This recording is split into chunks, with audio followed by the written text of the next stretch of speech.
अनंत कोटि दंडवत सतगुरु देव को। अपना विषय अद्वैत बोध प्रक्रिया का चल रहा था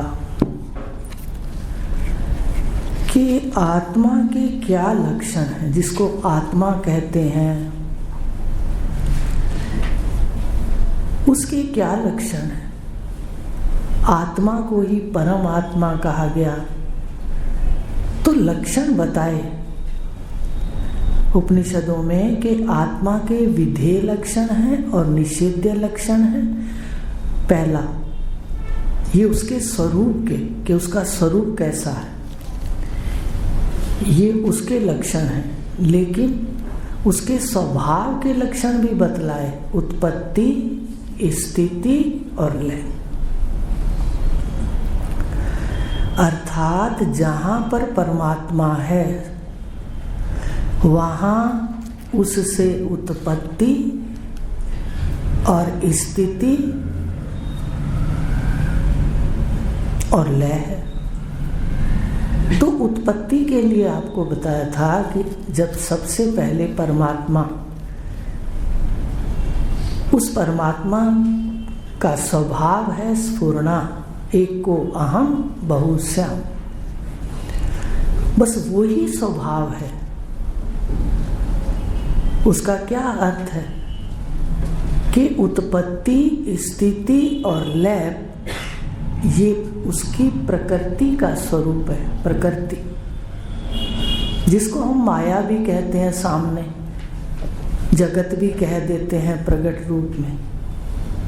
अब यहाँ पर साफ कही, इस बात को हृदय में रख लीजिए कि आत्मा सच्चिदानंद प्रकाशक ज्ञाता, ज्ञान स्वरूप, सदा ज्ञान और तत्वम असि। लेकिन अब बताया कि जो स्वभाव है वो क्या है, कहते वो है उत्पत्ति, सृष्टि की उत्पत्ति, स्थिति और लय। अब देखो, प्रकृति के अंदर 3 गुण आपको बताए थे। उस प्रकृति के अंदर सहज में उत्पत्ति हो रही है, जगत की स्थिति हो रही है, लय हो रहा है। प्रकृति अपने स्वभाव के अंदर बिल्कुल बिना रुके चल रही है। उसका नियम अटल है, वो अटलता से चल रही है। उत्पत्ति हर जगह हो रही है, एक एक तंतु की, एक एक क्षण की उत्पत्ति हो रही है। उसी काल के अनुसार, उनके काल के अनुसार, वस्तु के काल के अनुसार स्थिति भी है और लय भी हो रहा है। लेकिन वहां पर तुम दृष्टा हो, ये श्रुति ने कह दिया। अब ये ध्यान रखनी है बात कि प्रकृति के अंदर हो रहा है और मैं आत्मा दृष्टा है, साक्षी है। लेकिन फिर कहा कि भाई कहाँ ये दिक्कत आ गई, कहाँ इतना बड़ा जीव रोने लगा, कष्ट पाने लगा। ये बात याद रखनी है। प्रकृति स्वभाव लक्षण, उत्पत्ति स्थिति लय, स्वरूप लक्षण साक्षी ज्ञाता दृष्टा, बस।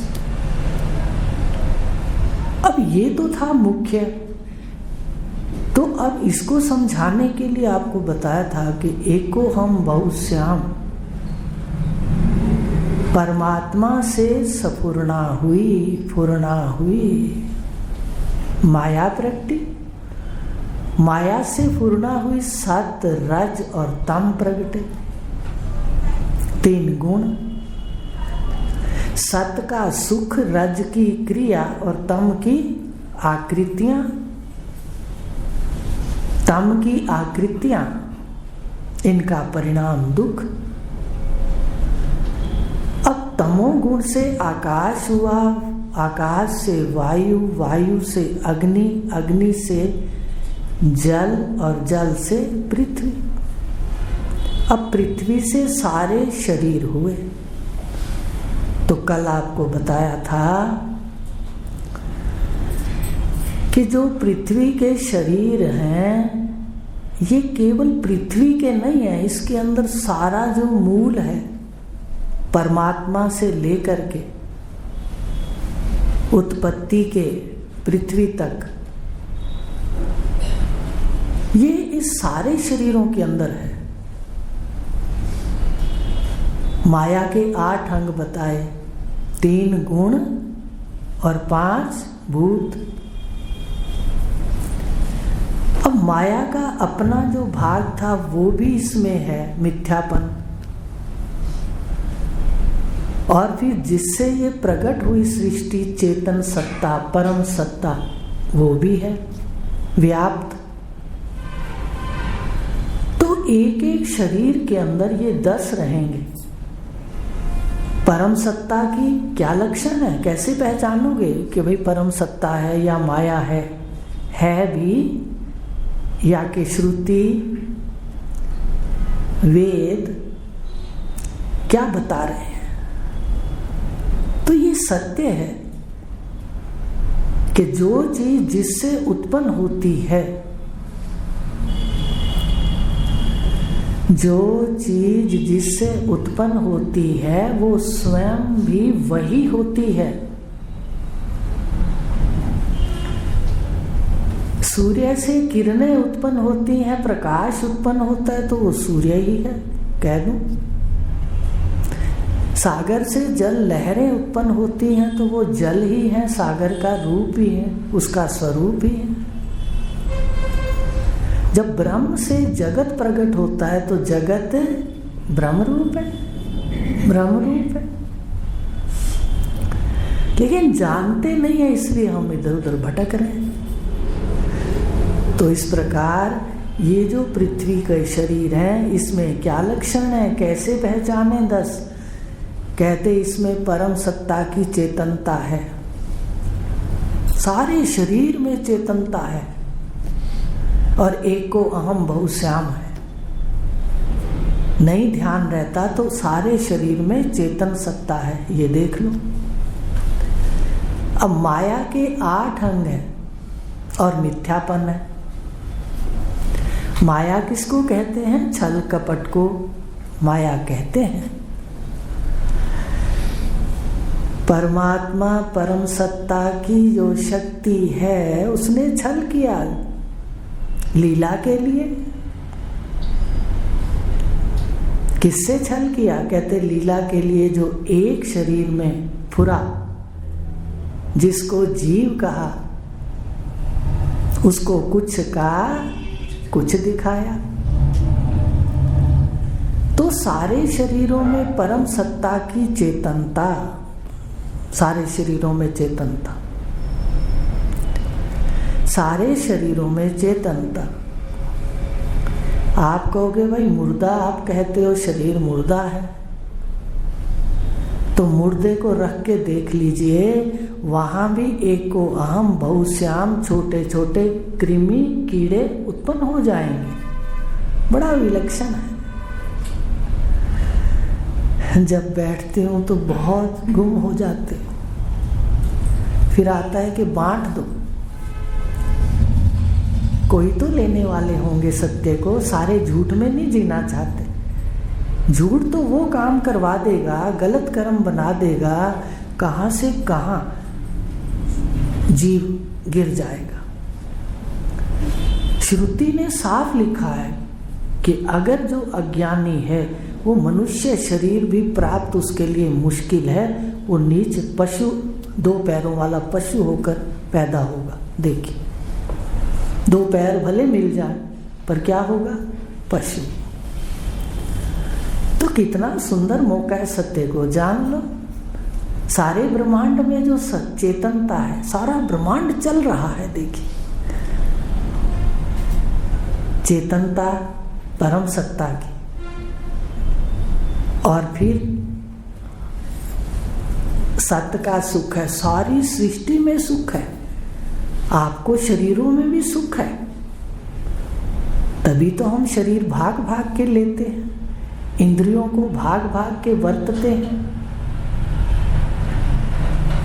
तो सत्य का सारे शरीरों में सुख है। राज्य की सारे शरीरों में क्रिया है। ये माया के बता रही हूँ, सपूर्णा के स्वभाव के लक्षण। तम की ये आकृति है।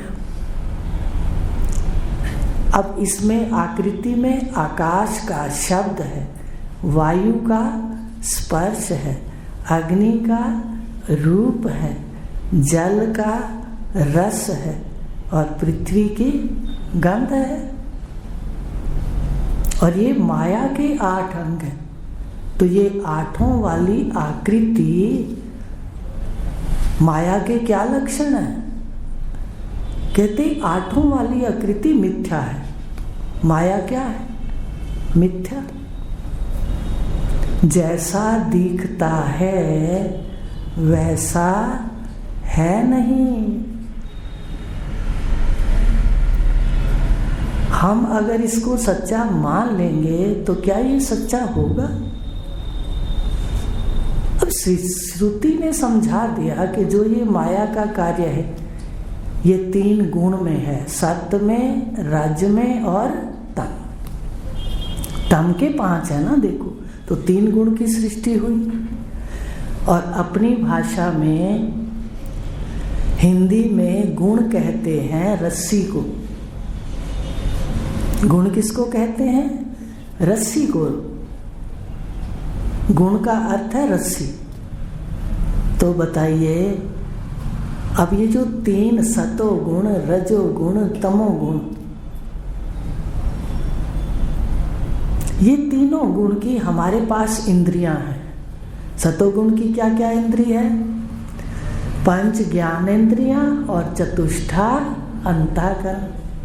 रजोगुण के अब वो बात नहीं करेंगे पंचीकृत, आप सीधा सीधा ले लो। सतोगुण की 5 ज्ञानेंद्रियां और चतुष्ठा अंतःकरण।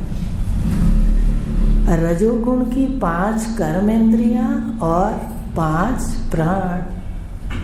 तमोगुण के आकृतियां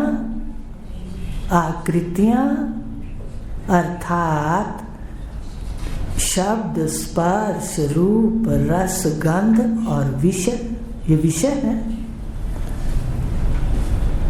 अब ये 3 गुण ने इस जीव को बांध लिया। रस्सियों से कैसे बंधा? अज्ञान से।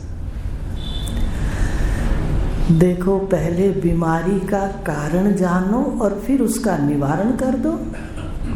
कारण पता नहीं है, निवारण के लिए जगह जगह जाते हैं, कर्म करते हैं, उपासना करते हैं, अच्छे कर्म बनाते हैं, पर मुक्त दुखों से नहीं होते, देह से बाहर नहीं निकल सकते, 3 गुण की रस्सियों से बंधे रहते हैं। और फिर कहते हैं गुरु के पास जाके, बंधन से छुड़ाओ, बंधन से छुड़ाओ। अगर कोई पूछे बंधन क्या है तो इसको वो भी पता नहीं है। था क्या पता पहले? कहते तो थे बंधनों से मुक्त करो, बंधनों से मुक्त करो। आज आपको प्रत्यक्ष बताएंगे कि 3 गुण के बंधन हैं इन रस्सियों ने। उसके पुर्जे बता दिए आपको शरीर में। ये 3 गुण के अंदर जीव बंधा है। अब ये बंधा हुआ कभी सारी उम्र यात्रा करता है इस शरीर रूपी नाव पे बैठ के। शरीर नाव है, शरीर माध्यम है, संसार सागर से पार जाने के लिए नाव है। पर हम तो नाव बेमतलब ही चलाते रहते हैं। इसलिए आपको कहानी कल बताई थी। 3 गुणों की रस्सियों से बंधे हुए इस जीव को क्या कहते हैं? चिद जड़ ग्रंथि। किससे बंधा हुआ है? कैसे बंध गया? चिद माने चेतन में, जड़ माने 3 गुण। चिद जड़, ये चेतन और 3 गुण की रस्सियां आपस में उलझ गई, गांठें लग गई। अब ये दुख पाने लग गया। अब दुख का कारण भी जान ले। 3 गुण की रस्सियों में बंध गया, 3 गुण में आसक्त हो गया, 3 गुण की वासनाएं आ गई। और सबसे पहले मूल में है भूल। ये दृष्टा है, साक्षी है, श्रुति कह रही है, पर ये क्या बन जाता है? प्रकृति में हो रहा है, अभी पढ़ा स्वभाव लक्षण, पर ये उसमें कूदता है, कर्ता बनता है। सहज में प्रकृति चल रही है, वो तो अटल प्रकृति शुरू से चलती जा रही है, कोई नहीं रुकती, ना किसी की सुनती। लेकिन ये कूदता है, मेरे साथ ऐसा हो जाए, मेरे साथ वैसा हो जाए, मैं ऐसा कर लूंगा, वैसा कर लूंगा। ये कर्ता बन जाता है। दृष्टा क्या बन जाता है? कर्ता। अब ये यात्रा भी करता है, फिर उसको दुखों को छुड़ाने के लिए कर्म भी करता है, उपासना भी करता है, धर्म भी करता है, धर्म कर्म सब करता है। पर 3 गुणों की रस्सियों से नहीं छूटता। हमारे ऋषि, हमारे उपनिषद कहते हैं, हमारे भगवान कहते हैं, गुण है कर्म के कर्ता। दृष्टा ये जब है लखे, जब तक ये नहीं देखेगा, क्या कहा? गुण है कर्म के कर्ता, ये है दृष्टा। जब तक ये नहीं देखेगा, यथार्थ ज्ञान नहीं होगा। क्या? गुण है कर्म के कर्ता, दृष्टा ये जब है लखे, मैं गुणों से परे हूँ, जाने ये मुझ में मिले। बताइए कितना आसान है भगवान को मिलना। मुझे कई बार आता है कि कितना आसान ज्ञान, और ऐसा अपना सनातन धर्म, और कैसे गलानी को प्राप्त हुआ।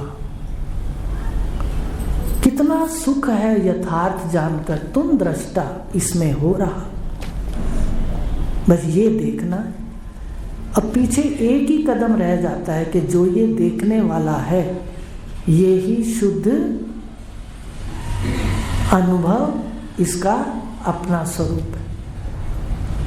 चिदाकाश की तरह, ये आकाश की तरह चिद सर्वत्र व्याप्त है। देखो, जो सर्वत्र परमात्मा व्याप्त है, सर्वत्र व्याप्त है चेतन परम सत्ता, वो नित्य आंखों में आके बैठता है। मैं ही तो है। यही तो उपदेश किया था ब्रह्मा जी ने सबसे पहले इंद्र को।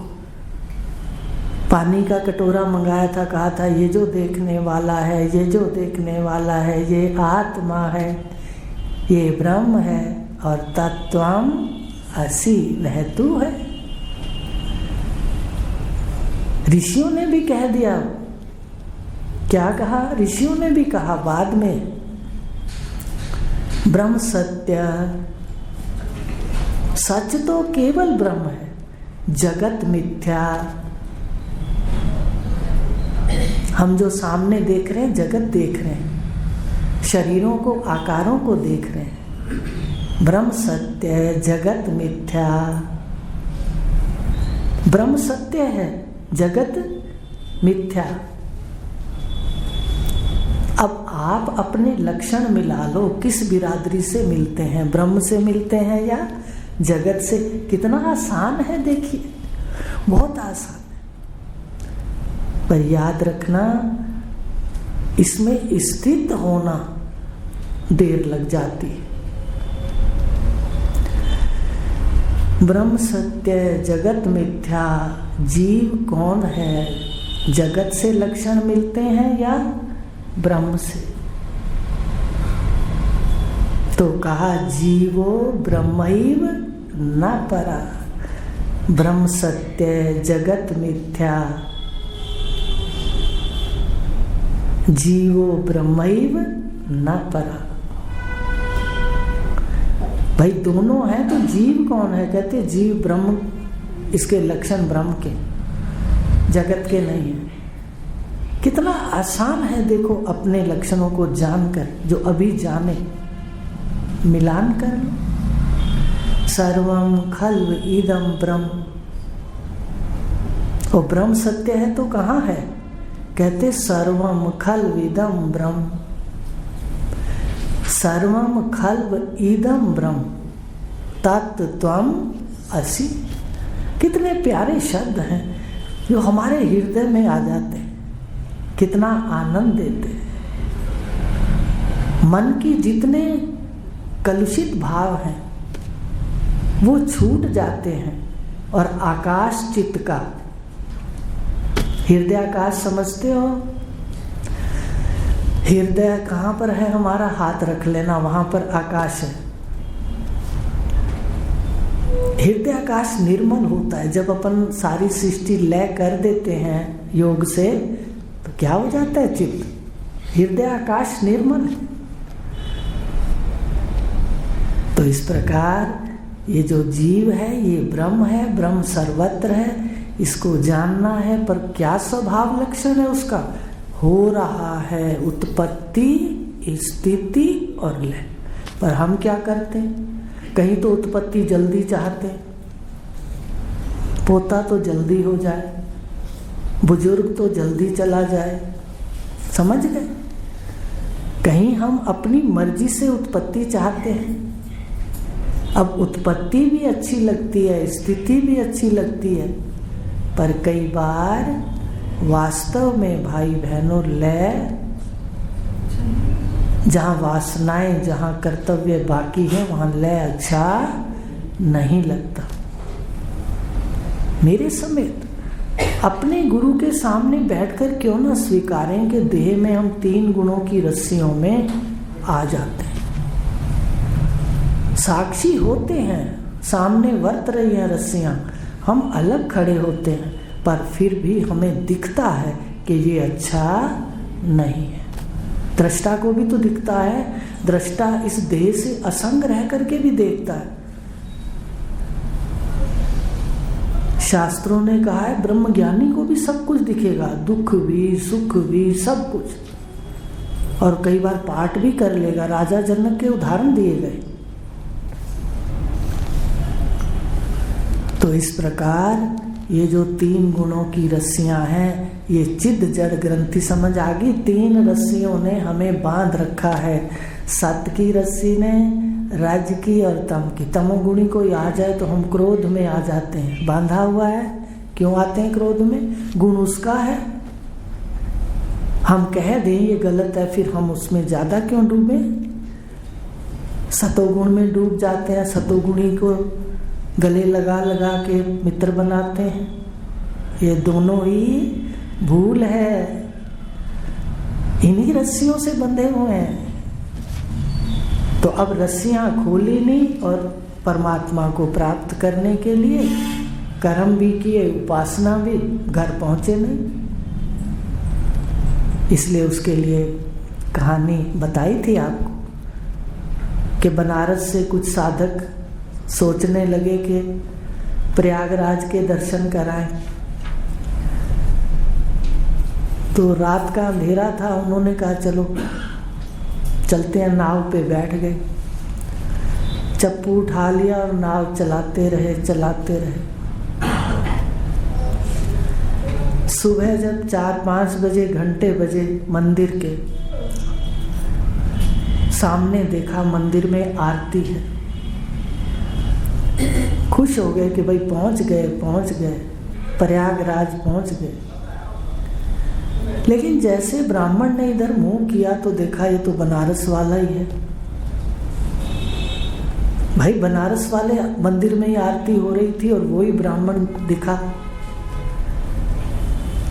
तो उन्होंने आपस में विचार किया कि ये क्या हुआ। तो जब विचार किया तो देखा जो नाव थी उसकी रस्सी ही नहीं खोली। तो याद रखना, जब तक चिद जड़ ग्रंथि नहीं टूटेगी तब तक दुखों से बचना, परमात्मा में स्थित होना, इस जगत से वैराग होना, सराय समझना, ये बहुत मुश्किल है। और ये कहा ऋषियों ने कि अगर बंधे हुए चले गए तो मनुष्य शरीर से गिरावट अवश्य आएगी। अत्यंत शुभ कर्म ज्ञान के बाद होते हैं। ज्ञान के बाद धर्म की प्राण प्रतिष्ठा हृदय में हो जाती है। गीता के द्वारा आप गलत कर नहीं सकते। इसलिए बताया था कि गृहस्थ में सन्यास की ओर चले हैं तो भृगु ऋषि की तरह 3 बातों को धारण करना है। फिर गृहस्थ के धर्म पालन करते हुए हम सन्यास की यात्रा भी करेंगे। तो बताया था 3 क्या करने हैं। सत्य बोलना है, धर्म पे चलना है, अधर्म का काम नहीं करना। धर्म की कई परिभाषाएं हैं, आपको बता देंगे उपनिषदों में, लेकिन एक तो बहुत ही सरल है, परहित सरिस धर्म नहीं भाई। और फिर तीसरा है स्वाध्याय के अंदर 3 गुणों से बंधनों से छूटने के लिए जो सतगुरु के पास बैठकर उपनिषद का अध्ययन है, उस स्वाध्याय के अंदर प्रमाद ना करें। ये 3 बातें लिखी हैं। वारुणी ऋषि ने अपने पुत्र भृगु ऋषि को कहा कि गृहस्थ में रहो, संतान भी हो, विवाह भी करो, पर साथ साथ इसकी निवृत्ति का इंतजाम भी करो। पूर्ण जिंदगी कौन सी है? पूर्ण अवतार कौन है? संपूर्णवाद भगवान कृष्ण, भगवान राम, और भी कितने ऋषि हैं जो राजा जनक गृहस्थ में भी रहे और इसकी निवृत्ति का भी इंतजाम किया। तो इसको सारे संपूर्ण गृहस्थ को भोगते हुए भोगों से उपराम हो गए। तो इस प्रकार जब तक मैं और यह अलग अलग नहीं होगा, 3 गुण अलग दृष्टा नहीं होगे, तब तक ज्ञान जल्दी से नहीं बैठेगा और घर भी नहीं पहुंचेंगे। भगवान ने तो बहुत सुंदर कह दिया, 3 गुणों में कर्म हो रहे हैं और जब दृष्टा देख लेगा तो मेरे में मिल जाएगा। बताओ, इतना आसान कोई काम है? हम तो उल्टा कितना पुरुषार्थ कर रहे हैं भाई, इतना काश्या। देखो वो फल तो मिला। निर्जला रखते थे तो बहुत ही पानी की बड़ी दिक्कत, पर रखते तो निर्जला ही थे। भगवान मिलना चाहिए, आ गए ना भगवान मिलने। कर्म व्यर्थ नहीं जाते, लेकिन अब आता है भी कितना कठिनाई है। लेकिन चित्त जड़ ग्रंथि खोले बगैर हम संसार सागर से पार नहीं हो सकते। भगवान की बात भी बता दी, तो कल अपने लेंगे इसके आगे आपको 5 तत्वों के गुण, धर्म और कर्म बताएंगे। ठीक है, आकाश का तो बता ही दिया, उसका गुण शब्द है। कर्म शून्य करता है, कर्म क्या करता है? वो शून्य कर देता है। गुण शब्द, कर्म शून्य, धर्म निर्मल, आकाश निर्मल। जहाँ आकाश में स्थित हो गए आप, वहाँ निर्मल आपका हृदय हो जाएगा। तो गुण, धर्म और कर्म लेकर के प्रकृति को आगे लेंगे, तो धीरे धीरे आगे की बात करेंगे। फिर गुरु के लक्षण आएंगे। भाई शिष्य के तो हो गया, पर गुरु भी कैसा होना चाहिए जिससे ज्ञान सुने। ये ब्रह्म सूत्र की बात कर रही हूँ। हमें पता होना चाहिए ना, हम ले रहे हैं तो क्या ले रहे हैं, कहाँ से ले रहे हैं, ये भी खुलासा कर दिया हमारे ऋषियों ने। तो आज इतना ही लेंगे जो पढ़ा। अब ये याद रखना है, प्रकृति में हो रहा है और आत्मा दृष्टा। अगर ये स्थिति नहीं रहती तो 3 गुण का बंधन चलेगा। साधना होगी पर नाव वहीं खड़ी रहेगी, संसार सागर से पार नहीं होगी, दुख नहीं छूटेंगे। ओम शांति शांति।